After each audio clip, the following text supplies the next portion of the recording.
Hello sun moon and rising Geminis, welcome to my channel Dream Tarot. ये आपके new month की reading है नवंबर 2024 और ये जनरल रीडिंग होगी जो कि आपसे रेजोनेट कर भी सकती है और नहीं भी कर सकती।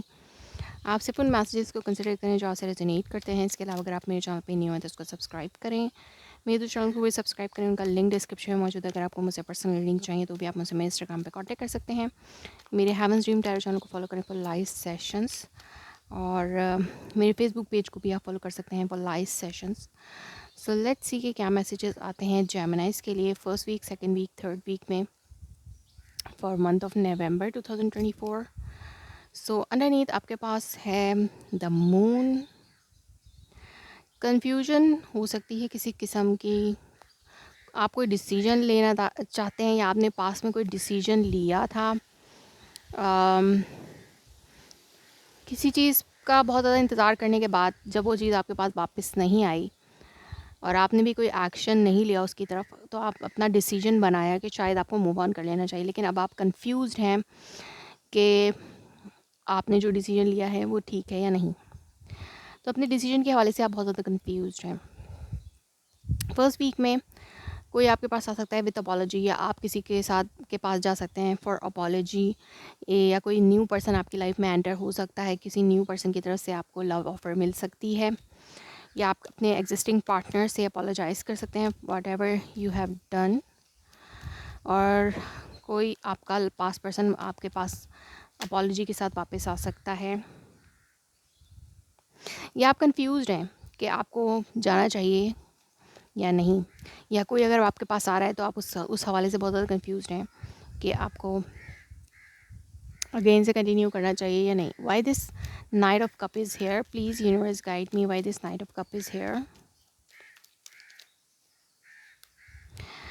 यस, बहुत ज़्यादा इंतज़ार, यानी आपको हो सकता है किसी की अपॉलॉजी का इंतज़ार। यस, बहुत ज़्यादा वेट करने के बाद शायद आप कंफ्यूज हैं कि आपको अपोलोजाइज़ करना चाहिए, आपको स्टार्ट लेना चाहिए, आपको फर्स्ट स्टेप लेना चाहिए या नहीं। और बहुत ज़्यादा कंफ्यूजन है आपको कि किसी की तरफ से आप किसी की तरफ से लव ऑफ़र का या किसी की तरफ से कॉल टेक्स्ट मैसेज का वेट करें तो वो आ नहीं रहा, तो आप उस हवाले से बहुत ज़्यादा कंफ्यूज हो सकते हैं। सेकेंड वीक में आप कोई सेरेमनी अटेंड कर सकते हैं, कोई रिलीजियस रिचुअल अटेंड कर सकते हैं, कोई बहुत ज़्यादा यस। और इसके अलावा या तो आपकी कमिटमेंट के हवाले से कोई सिचुएशन है, आपकी मैरिज फिक्स हो रही है। Yes, so let's see why यहाँ पर हेरेफेंट क्यों है। प्लीज़ यूनिवर्स गाइड मी कि यहाँ पे जेमिनाइज के लिए यहाँ पे हेरेफेंट क्यों है, why this elephant is here. Spiritually भी आप ग्रो कर सकते हैं, बट यहाँ पर आई फील के आप जिस कॉल टेक्स्ट मैसेज का आप वेट कर रहे थे वो कॉल टेक्स्ट मैसेज आ सकता है और कमिटमेंट के साथ आ सकता है और स्टेबिलिटी के साथ आ सकता है। आप स्पिरिचुअली लाइक डिवाइन आपकी हेल्प कर सकती है इस रिलेशनशिप में दोबारा से कम बैक करने के लिए। ज़रूरी नहीं है कमिटमेंट मिले, तो ये आप इस रिलेशनशिप में स्पिरिचुअली बहुत ग्रो होते हैं, स्पिरिचुअली ग्रोथ फील कर सकते हैं सेकेंड वीक में अगर आप इस पर्सन के साथ रीयूनाइट हो रहे हैं, या फिर आपकी मैरिज फिक्स हो रही है अगर आप सिंगल हैं तो। और अगर आप अरेंज मैरिज की तरफ जाने की कोशिश कर रहे हैं तो वो आपकी फ़िक्स हो सकती है, वहाँ से आपके लिए कोई अच्छी न्यूज़ आ सकती है। और आपके एग्जिस्टिंग पार्टनर के साथ आपकी चीज़ें रिजॉल्व हो सकती हैं दोबारा से, और मैसेज आ सकता है आपको उस पर्सन की तरफ से। 6 ऑफ पेंटिकल्स थर्ड वीक में चीज़ें बैलेंस हो रही हैं आप दोनों के दरमियान, गिव एंड टेक वाला रिलेशनशिप आप बनाना चाहते हैं। फाइनेंसेस भी बैलेंस है, आप इतने जेनरस हो सकते हैं कि आप चैरिटी कर सकते हैं। और यस, पेनफुल साइकिल की एंडिंग हो रही है और यहाँ पे एक स्टेबल रिलेशनशिप, स्टेबिलिटी आ रही है, like ending of a bad cycle और completion of a existing relationship, like एक कमिटमेंट के साथ आप अपनी लाइफ में आगे बढ़ रहे हैं। और ये भी हो सकता है कि आपके जो फाइनेंसेस थे वो बेटर हो सकते हैं। इसके अलावा आपकी मैरिज लाइफ बेटर हो सकती है, अगर मैरिज थी, अगर मैरिज में कुछ प्रॉब्लम्स थी तो वो बेटर हो सकती हैं, बैलेंस आ सकता है उसमें। अगर आपके रिलेशनशिप में कमिटमेंट इश्यूज़ रहा था तो वो कमिटमेंट इश्यूज़ रिजॉल्व हो सकता है थर्ड वीक में। 4th वीक में अगेन से यहाँ पे कुछ कॉन्फ्लिक्ट क्रिएट हो सकता है, कुछ चैलेंजेस का आपको सामना करना पड़ सकता है। कुछ लोगों की इंटरफेरेंस हो सकती है, आपकी हो सकता है आपकी फैमिली नहीं मानती है इस रिलेशनशिप के लिए, या फिर आपके पार्टनर की फैमिली नहीं मानती। इसके अलावा यहाँ पे कोई कंपटीशन हो सकता है आपका। अगर आप अपना बिज़नेस करें तो आपके लिए कॉम्पिटिटर्स खड़े हो सकते हैं 4th वीक में। आपको उनके साथ उनकी तरफ से मुश्किल का सामना करना पड़ सकता है। और जॉब अगर आप कर रहे हैं तो वहाँ पर आपके कोलीग्स के साथ कोई कन्फ्यूजन क्रिएट हो सकती है, कोई कॉन्फ्लिक्ट क्रिएट हो सकता है। जेलसी लोगों में आ सकती है आपके हवाले से। So why this 5 of wands is here, please universe guide मी कि यहाँ पे 5 ऑफ वॉन्ड्स क्यों है।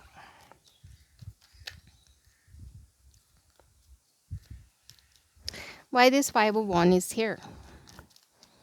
या अगर आप इस पर्सन के साथ न्यू स्टार्ट करना चाह रहे हैं तो वहाँ पे आपको फैमिली के रिस्ट्रिक्शंस का सामना करना पड़ सकता है, बट आप बहुत ज़्यादा डिटरमाइन होंगे अपने लिए स्टेप लेने के लिए।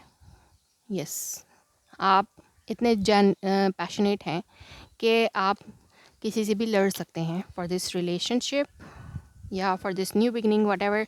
ये जो भी न्यू बिगनिंग है उसके लिए आप अपने पार्टनर्स के लिए किसी से भी फाइट कर सकते हैं। या अगर अपने काम में आप बहुत ज़्यादा अच्छे हैं, परफेक्ट हैं, और आप जो भी बिज़नेस कर रहे हैं उसको बहुत ज़्यादा क्रिएटिवली आगे लेके बढ़ सकते हैं विद दिस, चाहे ये कॉम्पिटिटर आपके अराउंड क्यों ना हो। सो लेट्स सी कि रोमांस एंजल की तरफ से क्या मैसेजेस हैं। प्लीज़ यूनिवर्स गाइड मी, जेमिनाइज के लिए रोमांस एंजल की तरफ से क्या मैसेजेस हैं। प्लीज़ यूनिवर्स गाइड मी।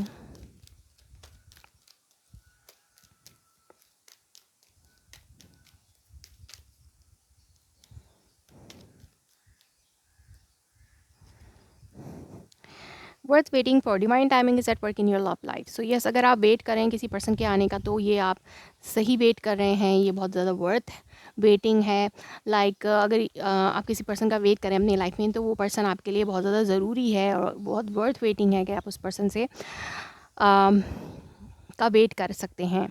ये एडवाइस है आपको डिवाइन की तरफ से। Heart to conversation, honestly discuss your feeling with each other. तो यहाँ पे एक ऑनेस्ट डिस्कशंस आ सकती हैं आपके पार्टनर की तरफ से, कम्युनिकेशन आ सकती है, जिसके बाद आपका रिलेशनशिप जो है वो स्पिरिचुअली ग्रो हो सकता है। इसके अलावा स्टेबल हो सकता है। सो यस,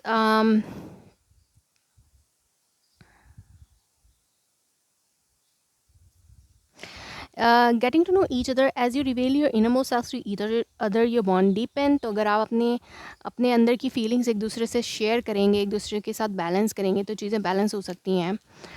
इस रिलेशनशिप में एक दूसरे को समझने की ज़रूरत है, बैलेंस रखने की ज़रूरत है। सो let's C, honeymoon period, enjoy the bless of the holiday time together. तो यहाँ पर आपको जो ब्लेसिंग्स मिल रही हैं इस रिलेशनशिप की, एक न्यू स्टार्ट हो रहा है, इसको आप किसी भी हर्डल या किसी भी कॉन्फ्लिक्ट की वजह से, किसी भी रिस्ट्रिक्शंस की वजह से ख़राब नहीं कर सकते, और ना ही आप करेंगे, क्योंकि यहाँ पे आप बहुत ज़्यादा डिटरमाइन लग रहे हैं अपनी लाइफ के लिए, अपनी रिलेशनशिप के लिए और न्यू स्टार्ट करने के लिए। सो यस, आप इंजॉय करने के लिए बिल्कुल रेडी हैं इस रिलेशनशिप को।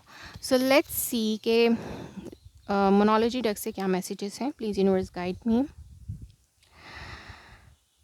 Okay, be bold and make a first move. तो यस, अगर आप फर्स्ट मूव लेना चाहते हैं तो ले सकते हैं। And look at the bigger picture. तो जो भी आप ये रिलेशनशिप है उसकी बिग पिक्चर आपको देखनी चाहिए। छोटी छोटी बातों से आप रिलेशनशिप को ख़त्म नहीं कर सकते। अगर आपके लिए ये रिलेशनशिप अहमियत रखता है तो आप उस चीज़ को देखें। So yes, what are other messages? Don't let pride get in your way। तो अपनी प्राइड को आप ना आने दें, बैलेंस रखें रिलेशनशिप में, and it's time to take action. तो ये एक्शन लेने का टाइम है इस रिलेशनशिप में, आप एक्शन ले सकते हैं ताकि ये रिलेशनशिप आगे बढ़ सके। So that was your reading. If it's as needs you please like me, confirm in comment below, like my video, subscribe my channel. Thanks for watching.